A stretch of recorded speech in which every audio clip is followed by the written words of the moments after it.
Cell wall. দেখো sell ওয়ালকে একটা সেলের আউটার মোস্ট লেয়ার বলতে পারি তো আমরা। এটা outermost rigid protective structure of a cell, তাই তো? এটা কোষের সব থেকে বাইরে আছে, এটা rigid structure protective structure of a cell. যেমন আমরা সেল মেমব্রেনকে দেখেছিলাম যে সেল মেমব্রেন হচ্ছে সিলেক্টিভলি পারমিয়েবল, তাহলে সেল ওয়াল কিন্তু সিলেক্টিভলি পারমিয়েবল নয়। সেল ওয়াল কেমন জানো? Cell wall is permeable. Okay, cell wall is permeable in nature. Next, cell wall ডিসকভারির সঙ্গে বলো তোমরা কাকে রিলেট করতে পারি? তোমরা জানো কর্ক সেল নিয়ে কাজ করেছিলেন কে? Robert Hooke. Robert Robert cork Hooke. Cell নিয়ে কাজ করেছিলেন। তাহলে তিনি এই যে কর্ক সেলের যে আউটার লেয়ারটা পেয়েছিলেন, এই আউটার লেয়ারটাকে that is none other than cell wall. তাহলে সেল ওয়াল ডিসকভারি ক্রেডিটটা আমরা কাকে দিয়ে দিচ্ছি? রবার্ট, ওকে, রবার্ট হুককে। আমরা টোটাল যে 5 কিংডম ক্লাসিফিকেশন পেয়েছি, সেই 5 কিংডম ক্লাসিফিকেশনের কোন কোন জায়গাতে আমরা সেল ওয়াল এক্সপেক্ট করতে পারি? দেখো, আমরা যদি 5 কিংডম ক্লাসিফিকেশনের মধ্যে কাকে পাবো? Monera, Protista, Fungi. Fungi, Plantae and Animalia. দেখো, মনেরাতে আমরা সেল ওয়াল পাবো না পাবো না? আনসার ইজ পাবো। পাবো। ব্যাকটেরিয়াতে আমরা সেল ওয়াল পাবো, সেল ওয়াল পাবো। এবং সেই সেল ওয়ালটা কি দিয়ে তৈরি? সেল ওয়ালটা আমরা দেখেছিলাম Peptidoglycan. পেপটাইড ও গ্লাইকান লেয়ার দিয়ে তৈরি। আর পেপটাইড ও গ্লাইকানটাকে আমরা কি বললাম? সেটা একটা গ্লাইকোপ্রোটিন। মনে পড়ছে নিশ্চয়ই তোমাদের? গ্লাইকোপ্রোটিন মানে তার মধ্যে কার্বোহাইড্রেট পার্ট আছে এবং তার মধ্যে প্রোটিন পার্ট আছে। Protein আছে। যেটা কার্বোহাইড্রেট সেটাকে আমরা কি বলেছিলাম? That was Heterosaccharides. হেটেরোপলিস্যাকারাইড।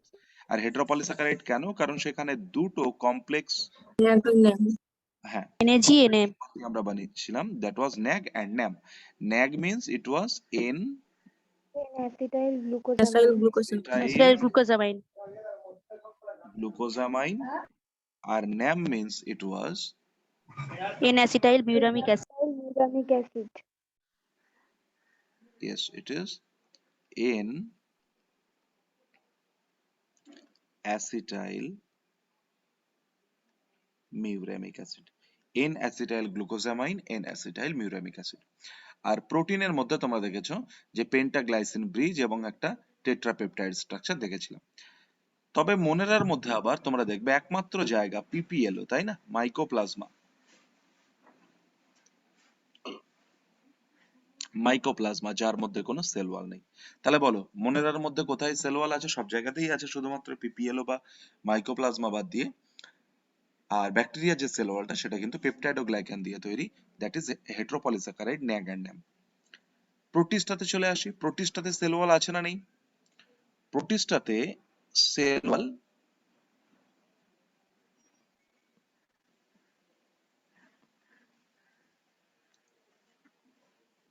প্রোটিস্টাতে cell wall plus minus লিখলাম। কেন প্লাস মাইনাস বলো তো?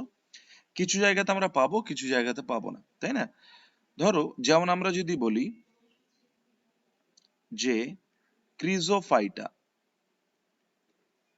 ক্রিজোফাইটা মানে ডায়াটাম যেগুলোতে আছে, ডায়ানোফ্ল্যাজেলেট, ডায়ানোফ্ল্যাজেলেট, এই জায়গাগুলোতে আমরা সেল ওয়াল পাবো। কিন্তু আবার বলতো অ্যানিমাল লাইক প্রোটিস যেগুলো, ধরো প্রোটোজোয়ার কথা যদি আমি বলি, তাহলে প্রোটোজোয়া কিংবা ধরো ইউগ্লিনয়েডস, এর বাইরে কি আমরা সেল ওয়াল পাবো? Answer is no. না। আবার দেখো এই ক্রিজোফাইটাতে তুমি যে সেল ওয়ালটা পাবে, এই ক্রিজোফাইটা সেল ওয়ালে সেখানে সেলুলোজ তো আছে, সেলুলোজের সঙ্গে সেখানে তুমি প্রচুর পরিমাণে সিলিকা পাবে। ওকে, তাহলে বলো তো কোন জায়গাতে সেল ওয়ালে আমরা প্রচুর পরিমাণে সিলিকা পেতে পারি? প্রোটিস্টাতে, ঠিক আছে, ক্রিজোফাইটাতে, প্রোটিস্টাতে। ফাঙ্গিতে আবার আমরা সেল ওয়াল পাবো, and that is composed of chitin। আর কাইটিন হচ্ছে একটা হোমোপলিমার, একটা হোমোপলিস্যাকারাইড, একটা হোমোপলিস্যাকারাইড। এই হোমোপলিস্যাকারাইড যেটা, এই হোমোপলিস্যাকারাইডটাকে আমরা বলছি কি দিয়ে তৈরি? That is composed of NAG, N acetyl glucosamine. তাহলে বলো এন অ্যাসিটাইল গ্লুকোজামাইনের পলিমারের নাম কি? এন অ্যাসিটাইল গ্লুকোজামাইনের পলিমারের নাম কি? কাইটিন। আর কাইটিন Chitin। আমরা পাবো সেল ওয়ালে। আচ্ছা, ফাঙ্গির সেল ওয়াল ছাড়া আর কোন জায়গাতে কাইটিন পেতে পারি বলো তো আমরা? অ্যানিমালে, আর্থ্রোপোডার এক্সোস্কেলিটনে, আর্থ্রোপোডার এক্সোস্কেলিটনে আমরা পেতে পারি কাইটিন। চলো, অ্যানিমালিয়াতে তুমি কখনোই পাবে না সেল ওয়াল, আর প্লান্টের ক্ষেত্রে সেল ওয়াল তো পাবে, এবং সেই সেল ওয়ালটা কি দিয়ে তৈরি? Cellulose, hemicellulose, pectin, water, lipid এবং কিছু প্রোটিন, যেগুলো সব সময় থাকবে। আর অকেশনালি প্রেজেন্ট থাকতে পারে লিগনিন, সুবেরিন, কিউটিন এটসেট্রা। এই সমস্ত মলিকিউলগুলো অকেশনালি প্রেজেন্ট থাকতে পারে। ওকে, তাহলে সেলুলোজ কি? তুমি জানো সেলুলোজ হচ্ছে homopolymer of glucose, homopolymer of glucose. Hemicellulose কি? হেমিসেলুলোজ হচ্ছে একটা হেটেরোপলিস্যাকারাইড। তাহলে হেটেরোপলিস্যাকারাইড মানে তুমি বলো সিঙ্গেল মনোমার এক্সপেক্ট করো না more than one monomer expect করো? More than one. More than one। More than one. এখানে কি আছে দেখো, গ্যালাক্টোজ আছে, জাইলোজ আছে, ম্যানোজ আছে, অ্যারাবিনোজ আছে। ওকে, তাহলে এই সমস্ত মনোমার গুলো দিয়ে তৈরি। ওকে, পেকটিনের মধ্যে কি আছে? Glucuronic acid and galacturonic acid, glucuronic acid and galacturonic acid. আর তার সঙ্গে জল, লিপিড, প্রোটিন, এই স্ট্রাকচার গুলো কিন্তু তার সঙ্গে আছে। বলো তাহলে প্লান্টের সেল ওয়ালে কি কি কম্পোজিশন সবসময় পাবো, এবং সেই কম্পোজিশন গুলো কি কি দিয়ে তৈরি, সেই জায়গাগুলো ক্লিয়ার? বলো সেলুলোজ কি দিয়ে তৈরি? সেলুলোজের কম্পোজিশন কি পেলাম আমরা? সেলুলোজের কম্পোজিশন কি পেলাম? গ্লুকোজের হোমোপলিমার, তাই না? Homopolymer of glucose। আর hemicellulose, very good, hemicellulose composed of galactose, xylose, mannose, arabinose, তাই আমরা তাদেরকে বলছি একটা heteropolysaccharide. Pectin glucuronic acid, galacturonic acid দিয়ে তৈরি। অকেশনালি যেগুলো আছে, ধরো লিগনিন। লিগনিন কি? লিগনিন হচ্ছে কেমিক্যালি একটা পলিস্যাকারাইড, লিগনিন হচ্ছে কেমিক্যালি একটা পলিস্যাকারাইড। ধরো সুবেরিন। সুবেরিন কি জিনিস? এটা হচ্ছে mixture of fatty acids, mixture of fatty acids. Okay, mixture of fatty acids. আর কিউটিন যেটা, এটা হচ্ছে একটা ওয়াক্সি স্ট্রাকচার, এটা ওয়াক্স লাইক একটা ফ্যাটি স্ট্রাকচার। তাহলে মোটামুটি কম্পোজিশন ক্লিয়ার হলো কোন কোন জায়গাতে আমরা পাবো সেল ওয়াল, এবং সেই সেল ওয়াল গুলো আমরা কি কি কম্পোজিশন দিয়ে পাবো। বলো টোটাল যে লিভিং ওয়ার্ল্ড, সেই জায়গাতে সেল ওয়ালের এক্সিস্টেন্স কোন কোন জায়গাতে আছে সেটা সম্পর্কে একটা ধারণা আমাদের ক্লিয়ার হয়েছে? Yes. হ্যাঁ স্যার। Very good. তাহলে আমরা বলতে চাইলাম যে সেল ওয়াল এটা হচ্ছে আউটার লেয়ার, রিজিড একটা লেয়ার, প্রোটেক্টিভ লেয়ার, এটা সবসময় পারমিয়েবল, তাই তো? তারপর দেখলাম যে সেল ওয়ালটা কে ডিসকভার করলেন? Robert Hooke. তিনি যে কর্ক সেল নিয়ে কাজ করছিলেন সেই জায়গাতেই পাওয়া গেল। কোথায় কোথায় পাবো, কোথায় কোথায় পাবো না, আমরা দেখলাম যে প্রোক্যারিওটিক বা মনেরা যারা, তাদের মধ্যে আমরা পাবো সেটা পেপটাইডোগ্লাইকান দিয়ে তৈরি। আর পেপটাইডোগ্লাইকান কি আমরা দেখলাম? ন্যাগ এবং ন্যামের পলিমার। প্রোটিস্টার মধ্যে আমরা পাবো সেটা ক্রিসোফাইড ডাইনোফ্ল্যাজেলেটের মধ্যে, প্রোটোজোয়া ইউগ্লিনয়েডের মধ্যে পাবো না। এই জায়গাতে সেলুলোজের সঙ্গে আমরা সিলিকা পাবো। ফাঙ্গির ক্ষেত্রে দেখো that is made up of chitin. Chitin is a homopolysaccharide of NAG, N acetyl glucosamine. কাইটিনটা ফাঙ্গি সেল ওয়াল ছাড়া আর কোন জায়গাতে পেতে পারো? আর্থ্রোপোডার এক্সোস্কেলেটনের মধ্যেও তুমি পেয়ে যেতে পারো। প্লান্টে অবশ্যই থাকবে, এবং সেটা cellulose, hemicellulose, pectin, water, lipid, protein এই জায়গাগুলো সবসময় থাকবে। আর কোন জায়গাগুলোতে কম্পালসারি থাকবে না, মাঝে মাঝে থাকতে পারে? স্পেশাল ফাংশন ওয়াইজ কোন কোন জায়গাতে থাকতে পারে বলো? Lignin, lignin, suberin, suberin cutin. আর কিউটিন। Very good. লিগনিন কি দিয়ে তৈরি? লিগনিন এর কেমিক্যাল কম্পোজিশন কি? পলিস্যাকারাইড। Polysaccharide, polysaccharide. আর সুবেরিনের কেমিক্যাল কম্পোজিশন কি? ফ্যাটি অ্যাসিড, আর ওয়াক্স লাইক ফ্যাটি স্ট্রাকচার যেটা, দ্যাট ইজ কিউটিন, তাই না? কিউটিন, ধরো প্লান্টের মধ্যে, এটা হচ্ছে হায়ার প্লান্টের, এটা প্লান্টের মধ্যে কার কম্পোজিশন আমি বললাম? Higher plant, higher plants. যদি প্লান্টের মধ্যে অ্যালগিতে আসি, বলতো অ্যালগিটা প্লান্টের মধ্যে পড়ে? তো অ্যালগি অনেক জায়গাতেই পড়তে পারে, কিন্তু অ্যালগি প্লান্টের মধ্যেও তো তুমি অ্যালগিকে পাবে, তাই না? তাহলে অ্যালগির যে সেল ওয়ালটা না, সেই সেল ওয়ালটার কম্পোজিশন দেখো। অ্যালগির cell wall is composed of, সেখানে সেলুলোজ আছে, তার সঙ্গে সঙ্গে আছে galactans. What does it mean by galactans? দেখো শেষে এন এই শব্দটা থাকা মানে সেটা পলিমারকে ইন্ডিকেট করে, পলিমারকে ইন্ডিকেট করে। তাহলে তুমি বলো, যদি কেউ বলে গ্লুকান, তার মানে কি? গ্লুকোজের পলিমার অফ ওদের glucose, polymer. Very good, polymer of glucose. তাহলে যদি পলিমার অফ গ্লুকোজ বলি, তাহলে আমি বলতে পারি যে গ্লাইকোজেন একটা গ্লুকান, সেলুলোজ একটা গ্লুকান, গ্লাইকোজেন একটা গ্লুকান, স্টার্চ একটা গ্লুকান, বলতে পারি, কারণ এটা গ্লুকোজের পলিমার। হ্যাঁ স্যার, তাহলে হ্যাঁ বলতো তোমরা কি বলতে পারো ফ্রুকটান মানে কি? Polymer of polymer of fructose, তাহলে এটা হচ্ছে পলিমার অফ ফ্রুক্টোজ, ঠিক আছে? তাহলে আমি কি বলতে পারি ইনিউলান, ইনিউলিন একটা ফ্রুকটানের এক্সাম্পল, ইনিউলিন একটা ফ্রুকটানের এক্সাম্পল, কারণ ইনিউলিন ফ্রুক্টোজের একটা পলিমার। তাহলে তোমরা আমায় বলো গ্যালাক্টান কি জিনিস? এই যে কথাটা এক্ষুনি লিখলাম, galactan. Polymer of galactose. Polymer of very good, galactose, galactose. Polymer of galactose, যদি বলি araban, polymer of polymer of arabinose. Arabinose. বাহ, ভেরি গুড, ভেরি গুড। তাহলে অ্যালগির সেল বলে দেখো সেলুলোজ আছে, গ্যালাক্টান আছে, ম্যানান আছে। আবার বলো দেখি ম্যানান কথাটার মানে কি? Polymer of mannose, polymer of mannose. Mannose, very good.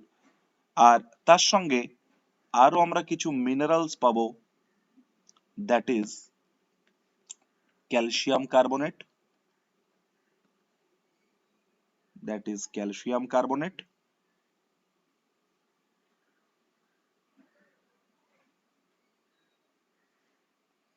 ওকে। আর যেগুলো হচ্ছে আমাদের কাছে হায়ার প্ল্যান্ট, তার কম্পোজিশন দেখলে। তাহলে এক্সামে কোশ্চেন এসছে কিন্তু যে অ্যালগি, এক্সামে কি কোশ্চেন এসছে?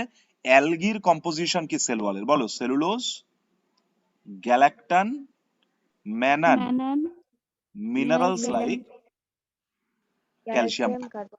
আর হায়ার প্ল্যান্ট, তাহলে সেগুলোর ক্ষেত্রে তোমরা দেখলে যে হায়ার প্ল্যান্টে কি কি কম্পোজিশন থাকতে পারে। ওকে, তাহলে মোটামুটি কম্পোজিশন ক্লিয়ার হয়ে গেল। এবার দেখো সেল ওয়ালটা কখন তৈরি হবে বলো তো? During the time of cell division, during the time of cytokinesis.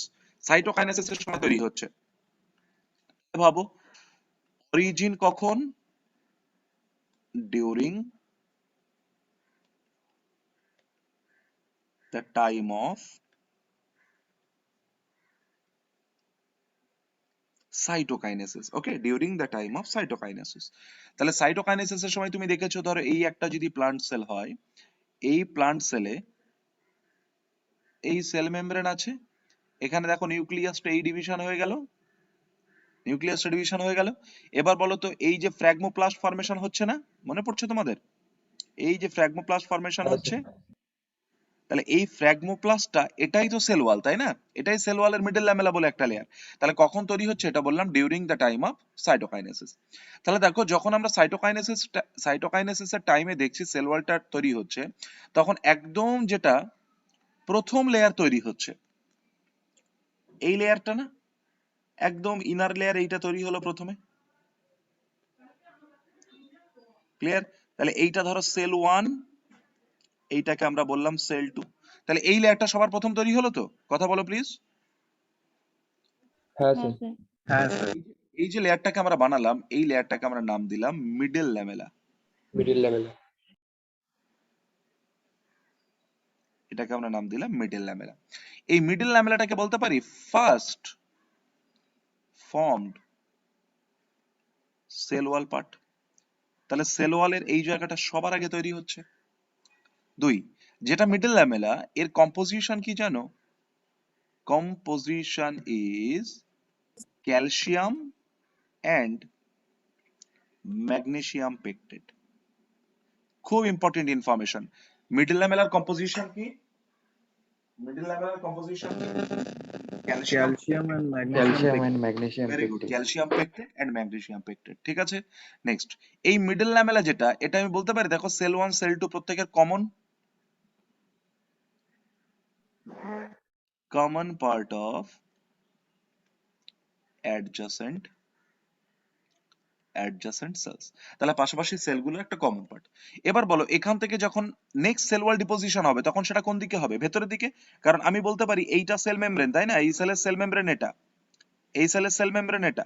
This one is the CM stands for cell membrane.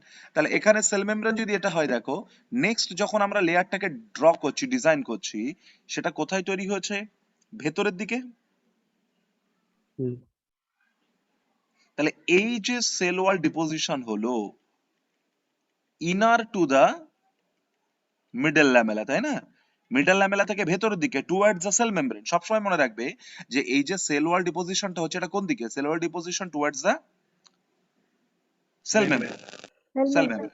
তাহলে সেল মেমব্রেনের দিকে এই যে লেয়ারটা ডিপোজিশন হলো, এই লেয়ারটাকে আমরা কি নাম দিলাম? দিস ইজ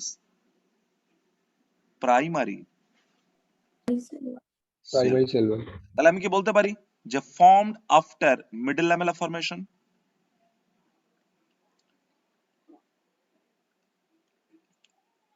বলো formed after middle lamella formation. Middle lamella. তারপরে এর মেজর কম্পোজিশন যদি আমরা দেখি, এখানে হেমিসেলুলোজের অ্যামাউন্টটা সেলুলোজের থেকে বেশি। ক্লিয়ার? থার্ড, এই লেয়ারটা বলো তো কন্টিনিউয়াস নাকি ডিসকন্টিনিউয়াস? এই লেয়ারটা কন্টিনিউয়াস নাকি ডিসকন্টিনিউয়াস? দেখো এটা কন্টিনিউয়াস লেয়ার একটা, তাই না? এটা একটা কন্টিনিউয়াস লেয়ার। যারা মেরিস্টেমেটিক সেল, এই মেরিস্টেমেটিক সেলে অনলি প্রাইমারি সেল ওয়াল প্রেজেন্ট। কেন বলতো? কারণ তাকে তো সবসময় ডিভাইড করতে হবে। তাহলে যে সেলকে সবসময় ডিভাইড করতে হবে তার কি অযথা বেশি সেল ওয়াল চাপিয়ে লাভ আছে? না, লাভ নেই। এবং মনে রাখবে primary cell wall can grow. Primary cell wall can grow. কোন দিকে গ্রো করতে পারে বলো? Towards cell membrane. Very good, towards cell membrane. তাহলে আমরা যদি বলি প্রাইমারি সেল ওয়ালের গ্রোথ আছে না নেই? Tell me please. আছে। তবে মনে রাখবে একটু পরে আফটার সাম টাইমস আমরা যখন দেখবো যে প্রাইমারি সেল ওয়াল, তাহলে প্রথমে প্রাইমারি সেল ওয়াল তৈরি হয়েছে কার পরে? মিডল ল্যামেলার পরে, তাই না? তাহলে এরপরে আমরা দেখবো প্রাইমারি সেল ওয়ালটা আস্তে আস্তে ডিমিনিশ হয়ে যাচ্ছে, ডিমিনিশড, এবং সেখান থেকে আমরা দেখছি কে আবার গ্রো করছে? সেকেন্ডারি সেল ওয়াল কোন দিকে তৈরি হচ্ছে বলো? Forms towards the cell membrane. বোঝা গেল? তাহলে আমরা মিডল ল্যামেলার পরে তৈরি করছি প্রাইমারি সেল ওয়াল, যে প্রাইমারি সেল ওয়ালটা গ্রো করতে পারে, এবং এই প্রাইমারি সেল ওয়ালটা গ্রো করলো আস্তে আস্তে যখন ম্যাচিওর হয়ে গেল, তখন এই ম্যাচিওর কন্ডিশন আমরা দেখবো যে প্রাইমারি সেল ওয়ালটা ডিমিনিশ হয়ে যাচ্ছে এবং সেকেন্ডারি সেল ওয়াল স্ট্রাকচারটা সেল মেমব্রেনের দিকে ফর্ম করতে শুরু করেছে। বুঝতে পেরেছো? তাহলে প্রাইমারি সেল ওয়াল নিয়ে আমরা যে কতগুলো ইনফরমেশন পড়লাম সবগুলো মনে থাকবে প্রত্যেকের? প্রত্যেকটি ইনফরমেশন থেকে এক্সামে কোয়েশ্চেন আসে। তাহলে প্রাইমারি সেল ওয়ালটা প্রথম কথা হলো মিডল ল্যামেলার ঠিক পরে তৈরি হচ্ছে। সেকেন্ড, এখানে হেমিসেলুলোজের পরিমাণটা সেলুলোজের থেকে বেশি আছে। থার্ড, এটা একটা continuous layer. Fourth, meristematic cell যারা, তাদের শুধুমাত্র প্রাইমারি সেল ওয়াল আছে, সেকেন্ডারি টারশিয়ারি নেই। কেন নেই? সবসময় ডিভাইড করতে হবে। Primary cell wall can grow towards cell membrane, এটা সেল মেমব্রেনের দিকে গ্রো করছে। ওকে, সেল মেমব্রেনের দিকে গ্রো করছে। আর প্রাইমারি সেল ওয়ালটা যখন ডিমিনিশ হয়ে গেল ম্যাচিওর সেলের ক্ষেত্রে, তখন সেকেন্ডারি সেল ওয়াল যেটা তৈরি হলো, ফর্ম হলো, সেটা কোন দিকে বলো? Towards the cell membrane. Clear everybody? হ্যাঁ ওকে। হ্যাঁ স্যার। এরপরে দেখো আফটার প্রাইমারি সেল ওয়াল, এবার নেক্সট যে সেল ওয়ালটা আমরা ডিপোজিশন করছি তারা কারা দেখো, এই সেল ওয়াল। তাহলে এই সেল ওয়ালটাকে আমরা কি বলবো? Secondary cell wall. Secondary cell wall. Very good, secondary cell wall. Okay, এইভাবে আমরা সেকেন্ডারি সেল ওয়াল। তাহলে প্রথম কথা, এই পুরো লেয়ারটাকে আমরা বলছি সেকেন্ডারি সেল ওয়াল। তাহলে এই যে সেকেন্ডারি সেল ওয়ালটা, বলো তো, বলতে পারি formed after formation of primary cell ওয়াল হ্যাঁ sir. is after primary cell wall। এখানে সেলুলোজের পরিমাণ গ্রেটার দেন হেমিসেলুলোজ। দুই, এই জায়গাতে আমাদের কাছে কি হতে পারে? স্পেশাল লিগনিফিকেশন হতে পারে, এই জায়গাতে সুবেরিন ডিপোজিশন হতে পারে। কিসের জন্য বলো? On the basis of specific function. এটা কিসের জন্য হবে? On the basis of specific function. মানে এটা সবার ক্ষেত্রে দরকার নেই, স্পেশালি যাদের কিছু ফাংশন রান করতে হবে, এক্সট্রা কিছু স্ট্রেংথ প্রোভাইড করার ব্যাপার আছে, সেই জায়গাতে এই ডিপোজিশন গুলো হচ্ছে। নেক্সট, এই যে সেকেন্ডারি সেল ওয়াল, বলতো কন্টিনিউয়াস না ডিসকন্টিনিউয়াস? ডিসকন্টিনিউয়াস। ধরো এখানে যদি সুবেরিন ডিপোজিশন হয়, তাহলে সুবেরিন ডিপোজিশন হয়ে যাওয়া মানে জানো, সুবেরিন ডিপোজিশন হয়ে যাওয়া মানে বাইরে থেকে এখানে কোনো ওয়াটার এন্ট্রি নিতে পারবে না, বাইরে থেকে কোনো গ্যাসিয়াস ম্যাটেরিয়াল এন্ট্রি নিতে পারবে না। তাহলে বলো তো, এই লেয়ারটাকে যদি আমরা কোনো একটা সেলের বাইরে কন্টিনিউয়াস করে দিই, তাহলে বাইরে থেকে কোনো ওয়াটার গ্যাসের সোর্স পাবে সেলটা? না তাহলে যদি ওয়াটার গ্যাসের সোর্স সেলটা না পায়, তাহলে বলো তো সেলটা আলটিমেটলি মরবে কিনা? তাহলে যে কোনো একটা লিভিং সেলের ক্ষেত্রে সেকেন্ডারি সেল ওয়াল বা তারপরে আরো যে সেল ওয়াল আছে, সেই সেল ওয়াল গুলো কন্টিনিউয়াস না হয়ে ডিসকন্টিনিউয়াস হওয়াটা কতটা গুরুত্বপূর্ণ আমি কি বোঝাতে পারলাম? হ্যাঁ স্যার আরেকবার বলুন। কারণ এই জায়গাগুলো দেখো, এটা যদি কন্টিনিউয়াস হয়ে যেত, তাহলে কন্টিনিউয়াস হলে এখানে সুবেরিন থাকতো, আর সুবেরিন ডিপোজিশন যদি হয়ে যায়, তাহলে বলতো এখান থেকে সে কোনো ওয়াটারকে এন্ট্রি করতে দেবে না, এখান থেকে সে কোনো গ্যাসকে এন্ট্রি করতে দেবে না। তাহলে একটা সেলের বেঁচে থাকার জন্য জল, গ্যাস এগুলো দরকার তো। তাহলে আলটিমেটলি যদি হ্যাঁ আমি স্যার। গ্যাস করে রেখে দিই, তাহলে প্রোটোপ্লাজম শুকিয়ে যাবে না, যাবে না? হ্যাঁ স্যার যাবে। প্রোটোপ্লাজম শুকিয়ে গেল, তাই না? তাহলে যে কোনো লিভিং সেলের ক্ষেত্রে যখন একটা সেলকে আমরা প্লান্ট সেলকে লিভিং বলবো, অবশ্যই তোমাকে তার সেকেন্ডারি টারশিয়ারি সেল ওয়ালটাকে কি করতে হবে? কন্টিনিউয়াস না ডিসকন্টিনিউয়াস? ডিসকন্টিনিউয়াস। যদি তুমি কোনো একটা জায়গাতে দেখে ফেলো কোনো একটা প্লান্ট সেল যার secondary tertiary cell wall continuous, তার মানে তুমি চোখ বন্ধ করে বলবে সেলটা কেমন cell? Dead cell. Dead cell. Okay, তাহলে এটা হয়ে গেল ডিসকন্টিনিউয়াস। যখন এটা ডিসকন্টিনিউয়াস হলো, তাহলে খেয়াল করো এখানে আমরা আলাদা আলাদা তিনটে বা মোর দ্যান ওয়ান লেয়ার পেতে পারি না? দেখো S1 S2 S3, S1 S2 S3। এই S1 S2 S3 এইটাকে আমরা আবার কিভাবে ডিভিশন করছি দেখো। প্রথম কথা, যখন তুমি একটা সেল ওয়ালের আল্ট্রাস্ট্রাকচারের দিকে যাবে, সেল ওয়াল আল্ট্রাস্ট্রাকচার বা সেল ওয়াল কি কি দিয়ে তৈরি, তখন তুমি দেখবে যে cell wall is mainly composed of fibres, তাই না? আল্ট্রাস্ট্রাকচার, আমি ফিরবো আবার এটাতে। ধরো আল্ট্রাস্ট্রাকচার যদি নাও, তাহলে ultrastructure is mainly composed of fibres. এই ফাইবার গুলোকে আমরা কি ফাইবার বলি? This is macrofibril, this is macrofibril. তাহলে ধরো আমরা যদি একটা সেল ওয়ালের কম্পোজিশন নিই, সেখানে যদি আমরা দেখি যে ম্যাক্রোফাইব্রিল গুলো যেগুলো বসে আছে, এই এক একটা ম্যাক্রোফাইব্রিল, সেলুলোজের ম্যাক্রোফাইব্রিল, সেটা 250টা করে মাইক্রোফাইব্রিল দিয়ে তৈরি। বলো একটা ম্যাক্রোফাইব্রিল ইকুয়াল টু কতগুলো মাইক্রোফাইব্রিল? একটা ম্যাক্রোফাইব্রিল সমান 250 ওয়ান মাইক্রোফাইব্রিল ইকুয়াল টু 20 মাইক্রোসিল মাইসেলি অর মিসেল। তাহলে 20টা মাইসেলি নিয়ে তৈরি হচ্ছে একটা মাইক্রোফাইব্রিল, আর 250টা মাইক্রোফাইব্রিল নিয়ে তৈরি হলো একটা ম্যাক্রোফাইব্রিল।